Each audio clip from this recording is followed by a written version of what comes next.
منتظر مانده زمین تا که زمانش برسد، صبح همراه سحرخیز جوانش برسد. نامه داده است ولی عادت یوسف این است، عطر او زودتر از نامه رسانش برسد.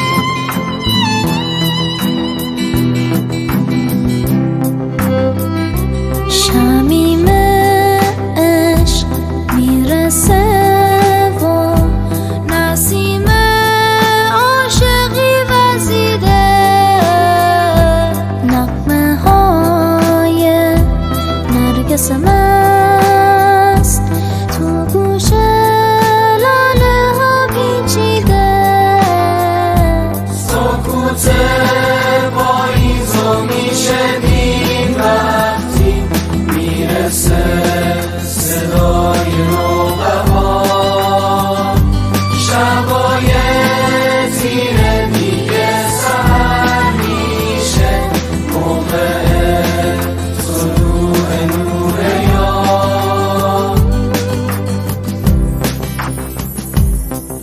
کویره تشنگی ما کی میشه به بار بارون عشق؟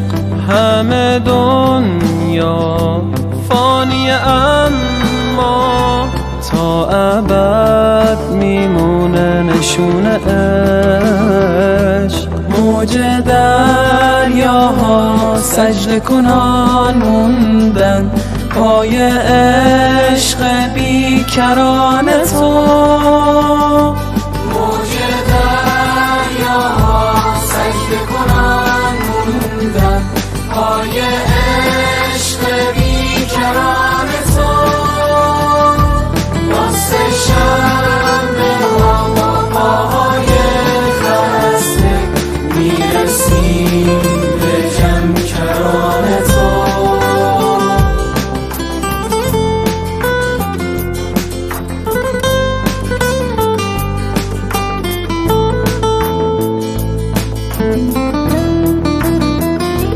چشمای ما به راه تو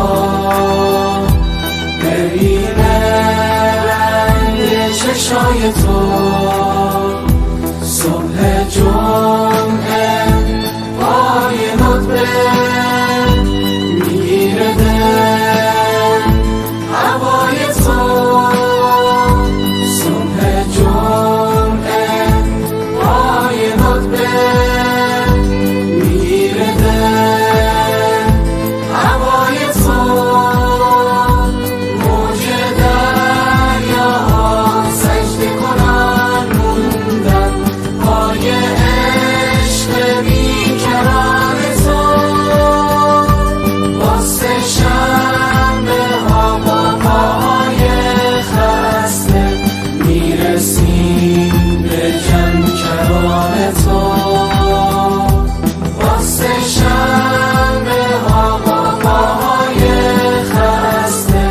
میرسیم به جمع